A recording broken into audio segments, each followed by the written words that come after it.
Hi, I'm Neil Beck. I was a Perth doctor in Australia for 53 years, and I had 500,000 consultations, home and hospital visits, and in the early days when we didn't have a medical school or many specialists did all sorts of things that family doctors don't do today.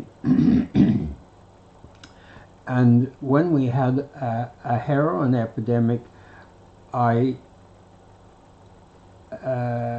the late 1990s, I opened and had my own addiction clinic in Victoria Park, which is the epicenter of addiction in Western Australia.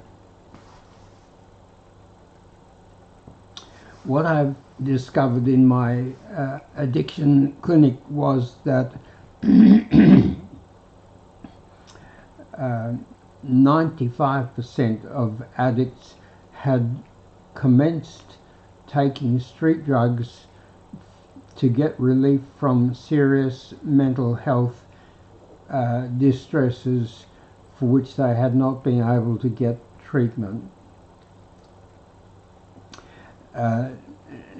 There were many people who badly needed mental health treatment who were not able to get it. There just was simply not enough mental health care available for all the people who needed mental health care.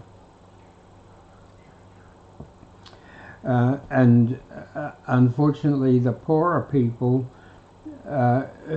who often had the most mental health problems were the least able to get the help that they needed.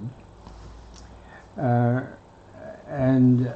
was always interested in who had the worst health problems and got the worst treatment, and that was definitely poorer people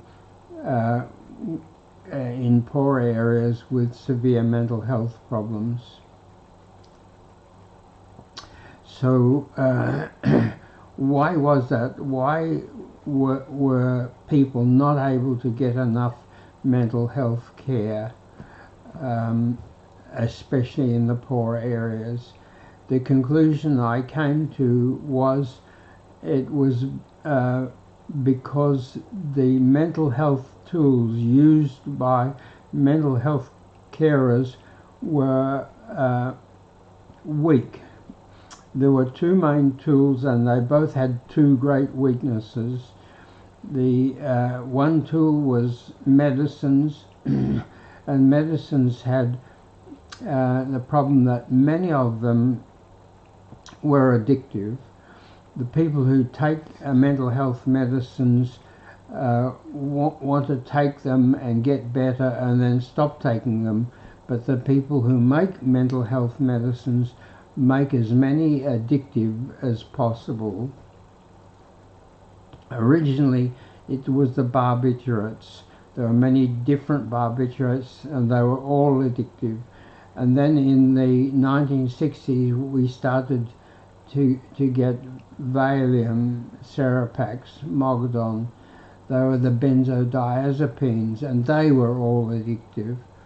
And Ambien Stilnox was addictive. And the three medicines for ADD, ADHD were addictive: Ritalin, dexamphetamine, and Adderall. So there was this terrible problem that so many mental health medicines were addictive. And then secondly, the mental health medicines were too slow. They were nearly all tablets or capsules, and when you swallow a tablet or a capsule you need a drink to wash it down, and then it takes half an hour to an hour to go right down your gut and start to be absorbed into your bloodstream and flow to wherever it's needed, usually your brain. Half an hour to an hour to start to work and 1 to 2 hours before it's working strongly, which is just too slow when you are suffering from mental health disorders and distresses, or you are suffering from addiction cravings. You want medicines to work very quickly, and tablets and capsules just work too slowly. The second weakness with medicines, so the medicines had two problems. So many were addictive and they worked too slowly. And the other main tool with mental health was consultations, counselling, therapy, CBT, to call it what you will. It was basically talking to the patient, and that was too slow. With a new patient with mental health problems, and especially if they had an addiction, it took an hour to talk about everything, what their problems were, what probably caused their problems, what would help their problems, what they needed to do. It took an hour, and we just didn't have an hour for every new patient. I, in my clinic, did dual diagnosis. Dual diagnosis is diagnosing and treating the mental health at the same time as treating the addiction, which is what every addict needs, but none of the other clinics were doing dual diagnosis. They just got people off addictive drugs by giving them addictive medicines, and then people had to keep coming back for repeat prescriptions, so the prescribing and re-prescribing of addictive medicines clogged the waiting list up, which got very long, and when people had to wait a long time to be seen, they got into all sorts of trouble. The main big health department clinic, addiction clinic, had an 8 weeks waiting list. Someone comes with a heroin problem wanting an immediate help, and they're told to come back in 8 weeks. I had to sit in at that clinic to learn how to treat addiction, but actually what I learned was how not to treat addiction. Less than half the people kept their 8-week appointments. After 8 weeks, many of them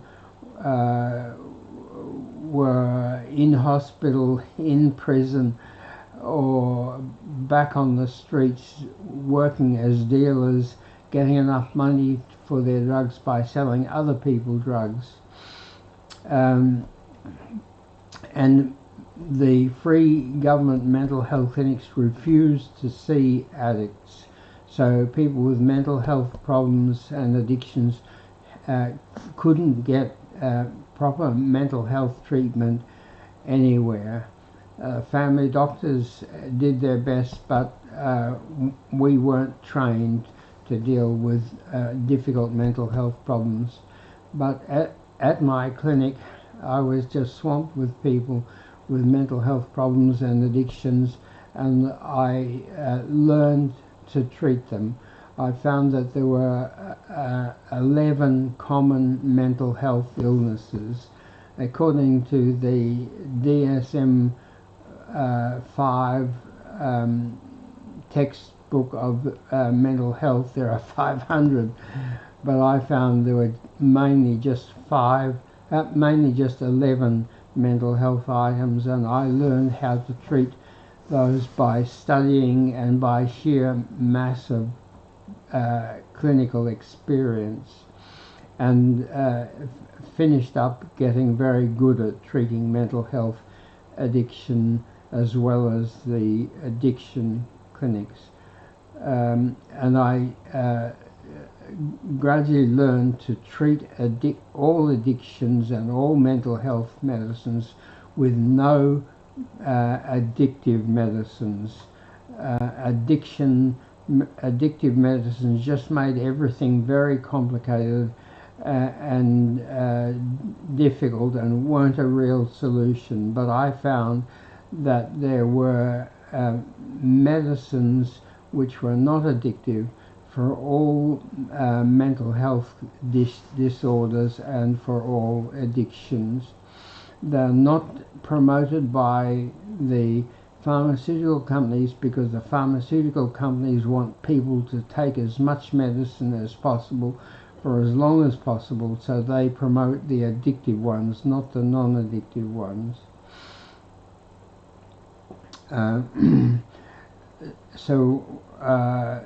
The fact that there was never going to be enough mental health care for all the people who needed mental health care was because of the tools, medicines being addictive, and counselling being too slow. Also, counselling was too costly because to be a counsellor you need a very long training, either a bachelor, 4-year bachelor of psychology degree, or a 5-year master's, or a 6 or 7-year PhD in psychology, or to become a psychiatrist took 10 or 12 years. You first had to do a 6-year general medical course, then some general medical treatment and experience, and then a 3, 4 or 5 postgraduate psychiatric training. So people who trained to be therapists had to be very intelligent, and they had to do a very long course, so they needed to be paid well. So slow talk therapy was also far too costly for most people. It not only was too costly for people, if they had insurance, health insurance usually only covered a few consultations per year, so that wasn't a solution. And the government could just not afford to pay for all the clinic doctors and psychologists necessary to meet the workload. So the conclusion I came to was that if we were ever going to solve the mental health problem, which caused 95% of the addiction problem, what we had to do was to have much better mental health and addiction tools. And those tools had to be very effective, but also simple enough for people to do a lot of mental health and addiction self-help. If there's not going to be enough people to do to give all the help needed, then people needed to do self-help. So over the years I developed 10 mental health and addiction self-help tools. The first one was videos. There's no faster, more convenient, better way to understand a mental health problem than to watch a video on it. You can watch the videos over and over again until you understand the particular problem. And there were many problems. My first mental health video about 15 years ago was about 10 minutes, and it got 10,000 viewings in 9 months, which was very good. So I made another 30 and had 31 8, 10, 12 minute mental health and addiction videos. And at first people watched those long videos, but eventually what I found was that they were not watching long videos. They were all, or most people were watching 1 minute TikTok videos. So then I had to make 1 minute videos, and now I have 83 under a minute mental health and addiction videos, and the website is mentalhealthvideosa2z.com, mentalhealthvideosa2z.com. But that website was about 14 minutes, and that was too long for lots of people. So now I also have a very short website, smilefixit.com, and on smilefixit.com there are links to everything that you might need. So it's about a page and a half. You can look at that page and a half and just tap whatever items are most interesting for you, and go straight to them and get straight to what you want or need. Then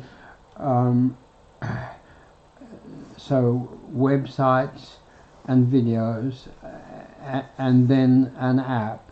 At first I made a checklist, a 20-second checklist, a 20-question checklist, which my assistants could do with new patients, which enabled me to see, to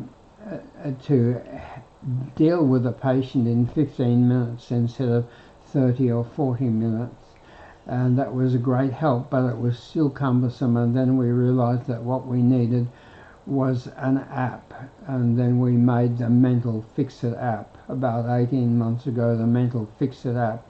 And you can go to your phone or laptop and tap the App Store or Google Play icon and download the free Mental Fix-It app in a few seconds, and then in a few minutes tap your choice of answers to the different app questions, and you get an instant report. And the instant report tells you 4 things that are very helpful. First, it tells you what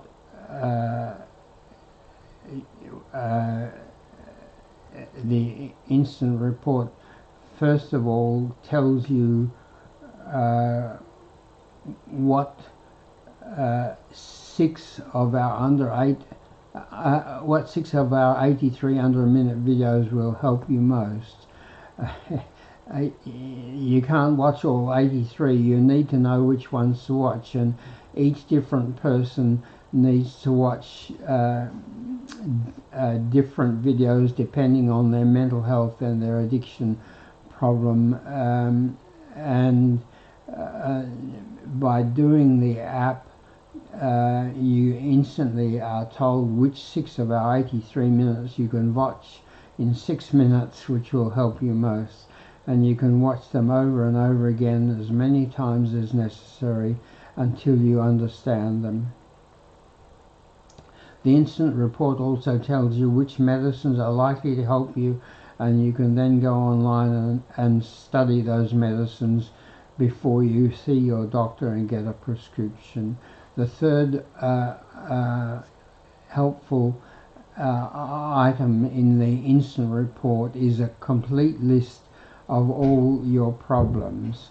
With slow talk therapy, you usually don't find all your problems. You just find the biggest ones or 2, but everybody with mental health problems has usually 5 or 6 or 7 or 8, some severe, some moderate and some mild, but you need to know them all to get completely better. You need to know them all. So the app report, instant report, immediately tells you all your problems in descending order of importance. The most important ones might have a score of 15. the most serious ones. The moderate ones might have a score of 10 or 12, and the milder ones might have a score of 3 or 4 or 5. But even the mild ones you need to know about. So this complete list of everything that you've tapped as a problem for you is very, very valuable. The fourth item in the app Instant Report is a graph. It's your total score graph. Each time you do the app check, it adds up the scores of all the things you tap as a problem to give you a total score, and it puts that total score in a graph of all the total scores you've done every time you've repeated the app. And that total score tells you at a glance. You just look at it and you can see whether you're getting better or not getting better. If you're getting better, that's great. You're on the right treatment. Keep on that treatment. If you're only getting a little bit better, the treatment is not really good enough. You need to have more treatment or better treatments. If the graph is not getting better, which means you're not getting better, that means your treatment's not working. That means you have to find new treatments. So the third tool was the app, the Mental Fix-It app, which you can download free on your phone by tapping the Google Play or App Store button. The fourth tool is live streaming, which is what I'm doing now. I started live streaming when I realized that people love to watch live streaming. TikTok only started about 9 years ago, but it has over a billion viewers every month. Over a billion viewers every month on TikTok. And it's so popular because people love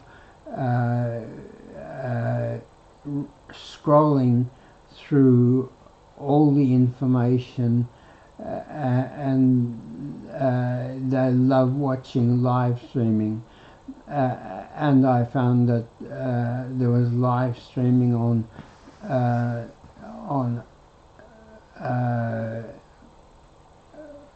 Instagram, Facebook, and YouTube Shorts. So I do live streaming on all four of those things, although sometimes the technology is beyond me, and I think today I wasn't able to connect with Facebook. So on Wednesday, Friday and Saturday evenings at 7 p.m. Perth time, and Sunday mornings at 9 a.m. Perth time, I do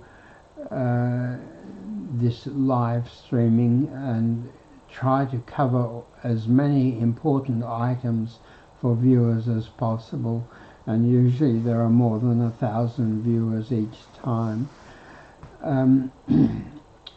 The fifth tool is powder medicine. And why powder medicine? It's because if you drop thousands of grains of powder medicine on your tongue and suck it, don't swallow it, suck it, it starts to work in 5 minutes instead of the 30 to 60 minutes that the swallow tablets and capsules take. And it's working strongly in 10 to 15 minutes instead of the 1 to 2 hours that tablets and capsules take to work strongly. So powder medicine works far faster, which is far better for many mental health distresses and addiction cravings. And when you've been using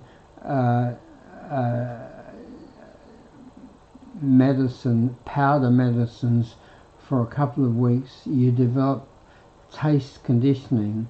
And with taste conditioning, as soon as the powder medicine that you drop on your tongue reaches your taste buds at the back of your tongue, the medicine starts to work.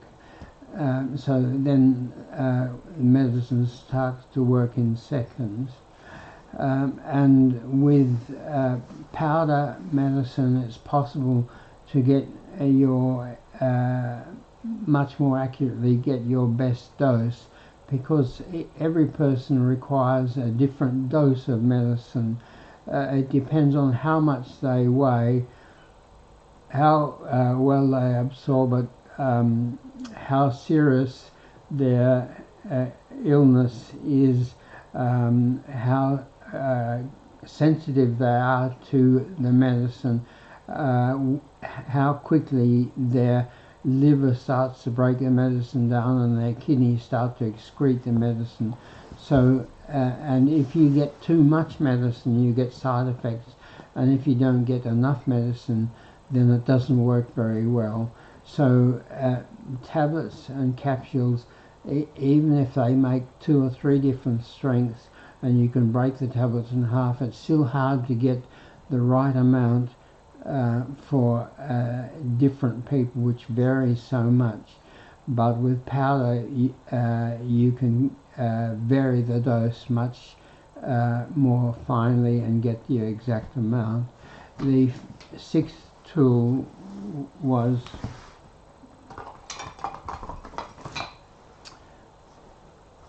pocket powder medicine dispensers.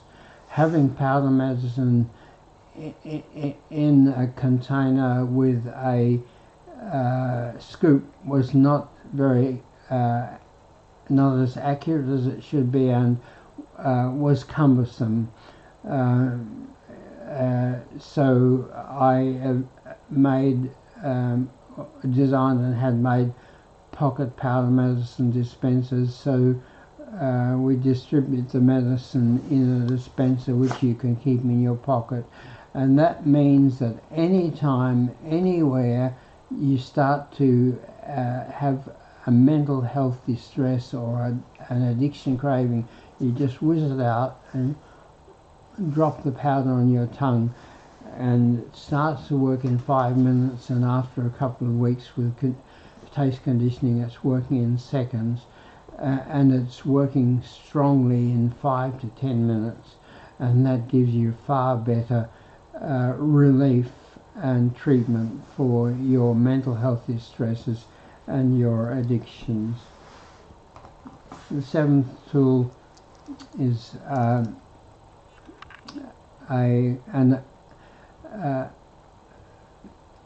meditation, heartbeat meditation aid.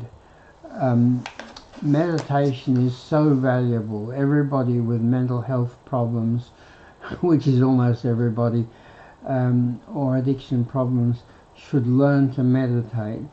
In meditation, you have a rest, you have a break, a little holiday from all your mental distresses and worries and cravings. And you have that rest by focusing on something which takes your attention away from your troubles. What meditation teachers usually teach you to do is to focus on your breathing, or to focus on repeating a word. And you focus on your breathing, breathe out, breathe in, breathe out, or on a word. And while you do that, you have a rest from all your distresses. But breathing and repeating a word are not very attention grabbing, and many of the people who would most benefit from meditation can't learn to do it by focusing on their breathing, on their repeating a word. But I've been listening to people's hearts with a stethoscope for 50 years, and I knew how loud and clear and strong and interesting heartbeat sounds are. So a few years ago I just got cheap doctor's stethoscopes, cut them short, and now you can just plug them in. That's the listening part. You just listen to your heart, and your loud heartbeat sounds are very attention grabbing and enable lots of people to learn to meditate who can't meditate with focusing on their breathing or repeating a word. If you want a heartbeat meditation aid, email us at smilefixit.com. Email us at smilefixit.com, and for $25 plus postage we can send you a heartbeat meditation aid anywhere in the world. My eighth tool was a bigger powder medicine dispenser. The medicine dispensers give 0.2 of a mil, but this bigger dispenser dispenses fruit powder, and it works on the basis that taste is such an important human thing. From the day we are born to the day we die, we put stuff in our mouth, and we love it to taste good. So good taste is one of the fundamental human things. So I decided to harness food taste for two things. One is to overcome the terrible global epidemic of obesity and diabetes, and the other is to help make and break habits. 300 years ago, sugar was very expensive and only a few rich people could afford it, and couldn't afford very much of it. But they learned to mass produce it and made it cheaper and cheaper and cheaper. So now you can go in a supermarket and buy a big bag of sugar for a fairly small amount of money. And sugar is very easy for food and drink manufacturers to transport and store and handle, and it's very cheap. So they put as much sugar as possible in everything, in as many foods and as many drinks as they can.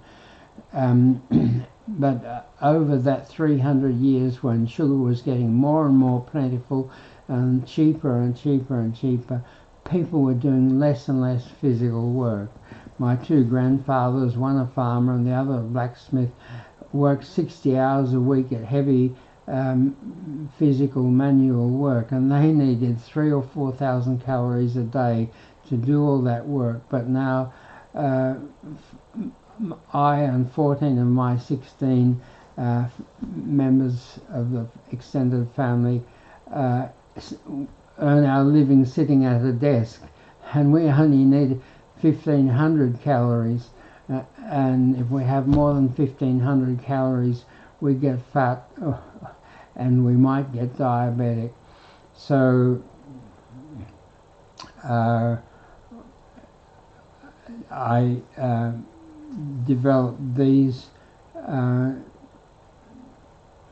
powder medicine dispensers, and you can have them in your pocket, and whenever you feel like chocolate or lollies or biscuits or cakes or foods with lots of sugar in, or drinks with lots of sugar in, you can have a lovely taste of fruit powder instead. And you can reduce your sugar intake in a very enjoyable way, which helps to prevent obesity and diabetes. And very nice taste can be used to help to make new habits and to break old habits.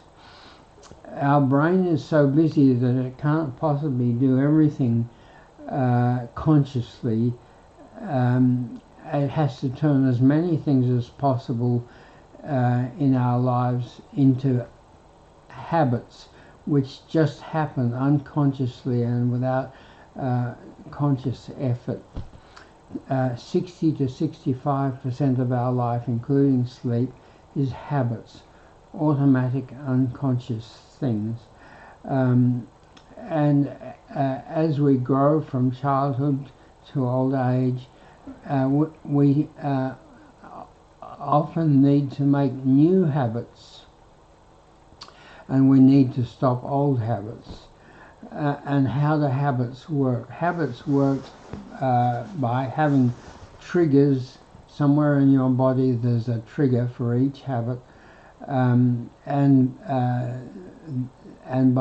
from the trigger to the part of your body that does the actual function, there's a message, an electrical message, usually from your brain, along your nerves to the action part of your body, or there's a chemical message from your brain or your glands or your tissues into the bloodstream and flows to wherever the action takes place. Our habits are based on triggers and electrical and chemical messages that have got very strong over the years through repetition. The more you do something, the stronger its triggers and videos get.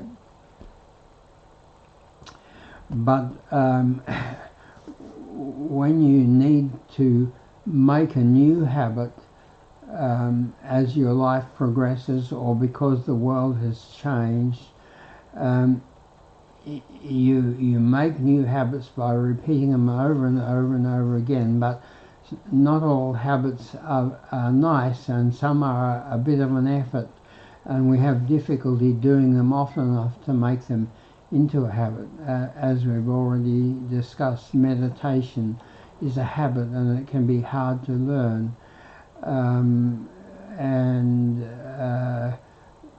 Other habits like exercise or studying or working or driving, so many habits that we need to learn. And if every time you do the new habit you have a lovely taste of fruit powder, you reward yourself with a lovely taste, it gets much easier to repeat that habit, and the more you repeat it, the sooner it becomes automatic and unconscious and a habit.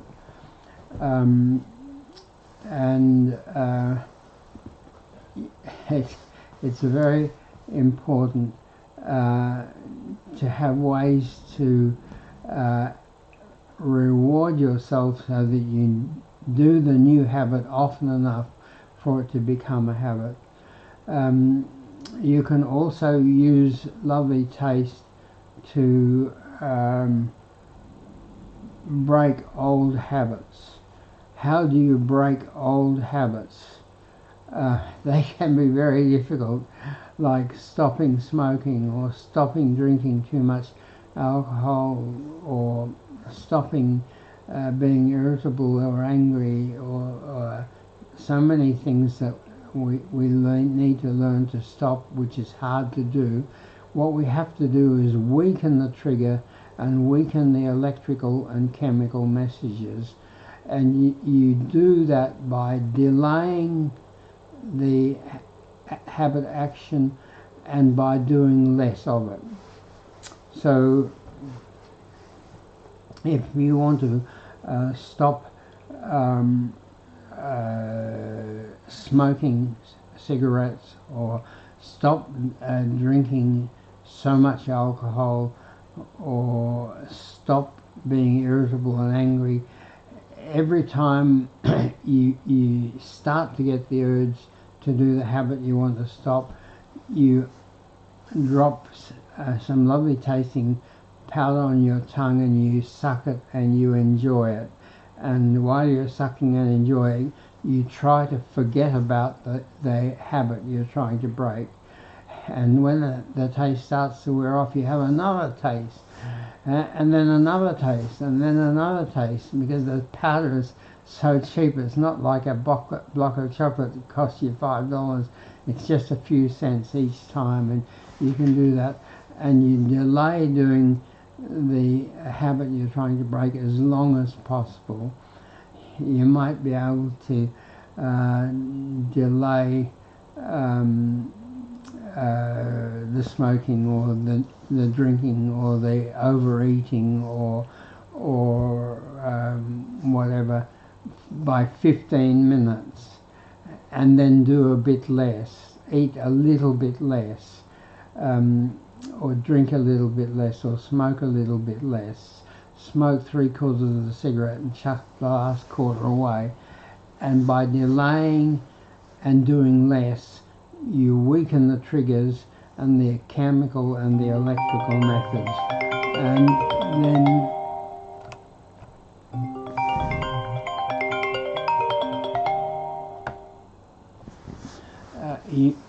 you weaken and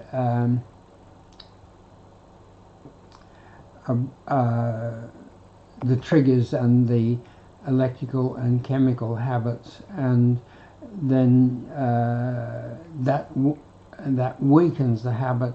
When the habit's weakened, you can delay it even longer and do even less of it, and you keep delaying and doing less until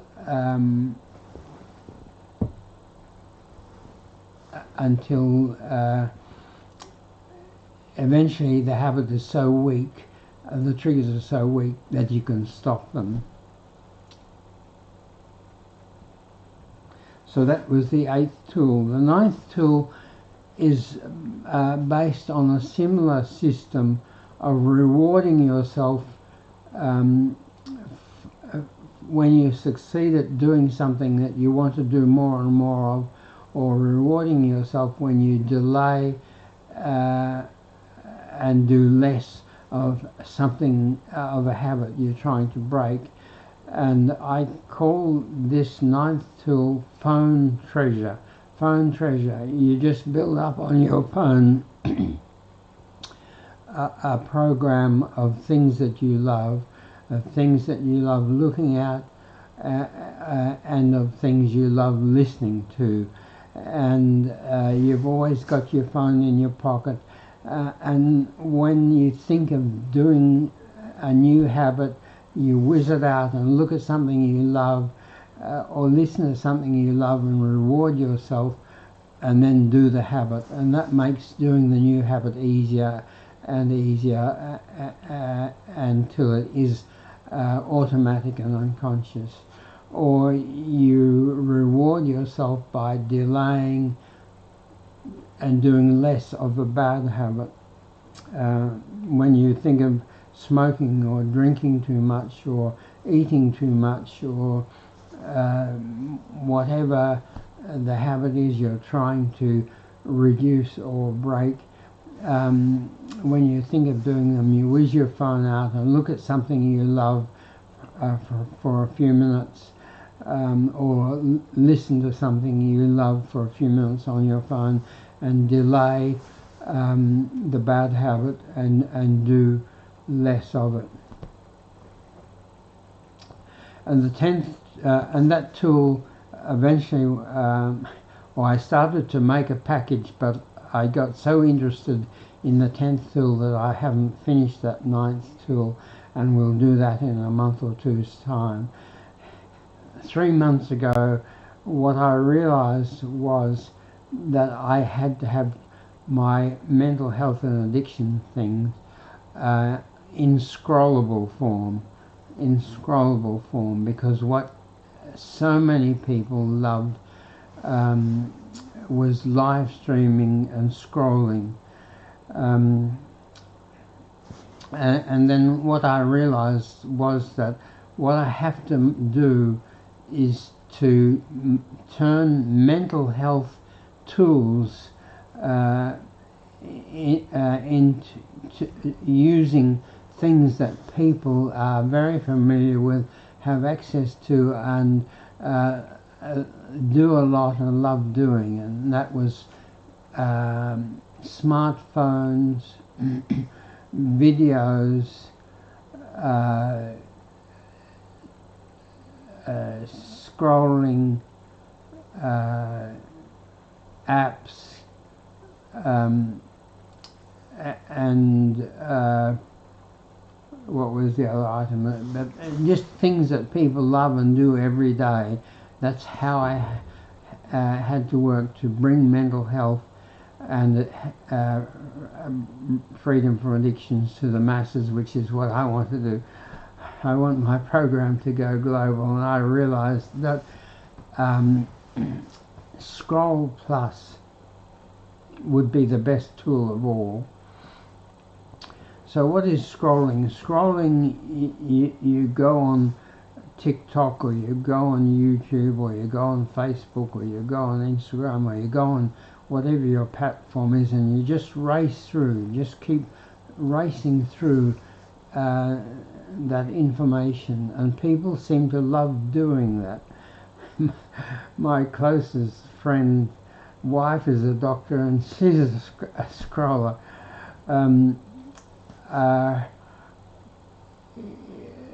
I did a ChatGPT and a Google search to find out why people love scrolling, and apparently it boosts their mood. They feel happier when they're scrolling, and it triggers their imagination. They discover all sorts of new things, and it triggers their creativity, and it's addictive. So scrolling. What I found was that there are 89 main mental health and addiction items. 89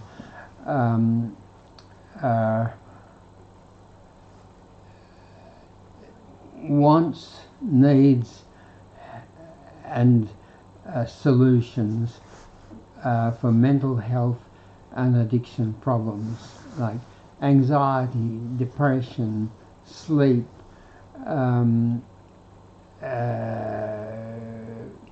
tranquilizers, sleepers, antidepressants,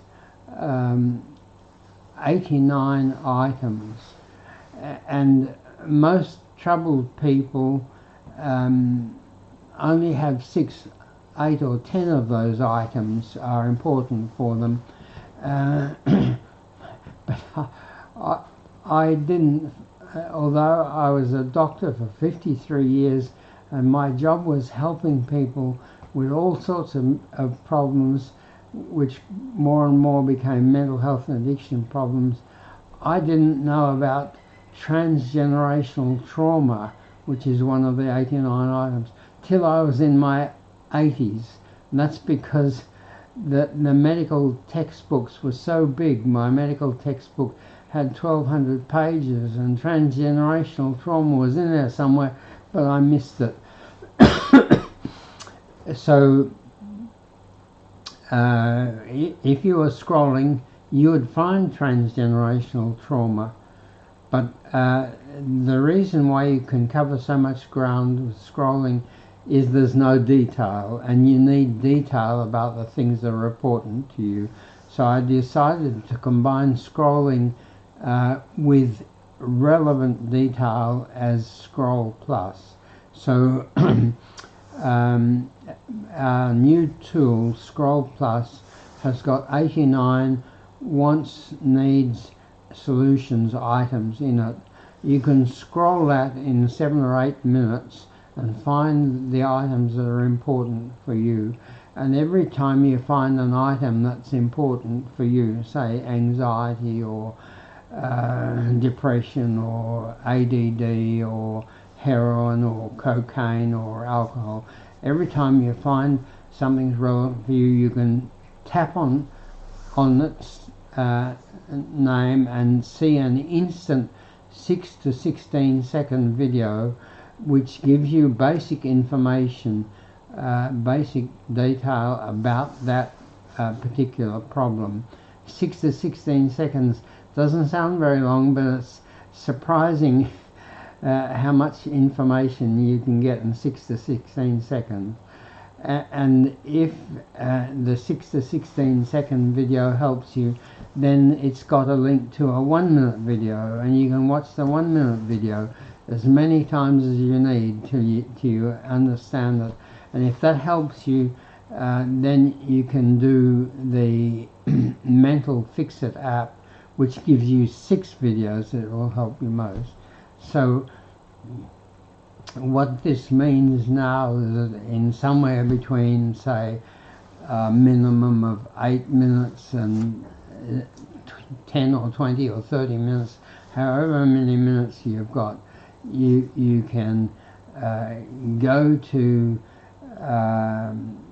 the Mental Fix-It app at smilefixit.com.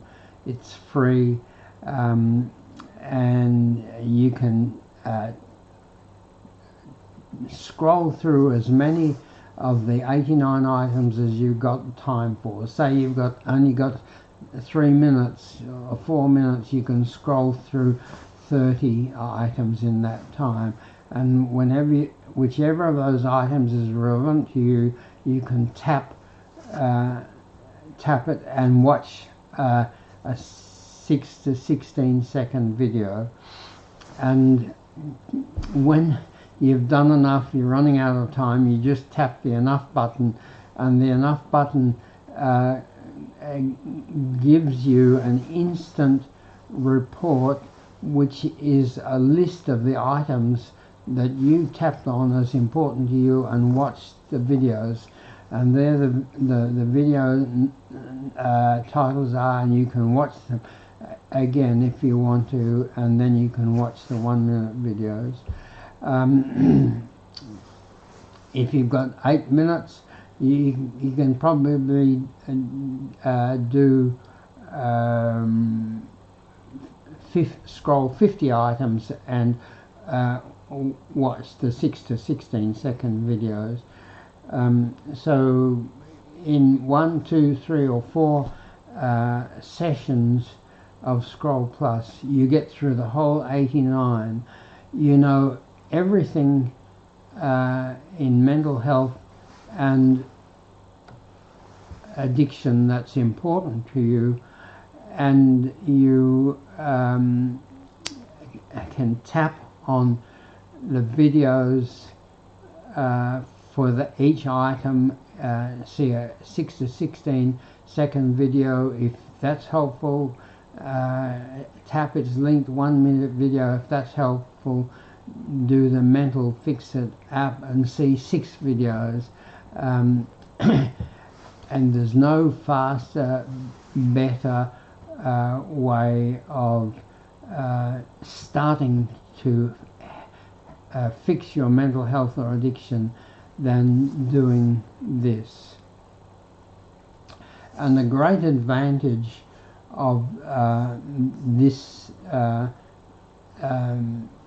mental health method of 10 tools is you can start much earlier. Many mental health problems get very, very complicated because problems cause problems which cause problems. And it gets so complicated and difficult that it's almost impossible to fix everything.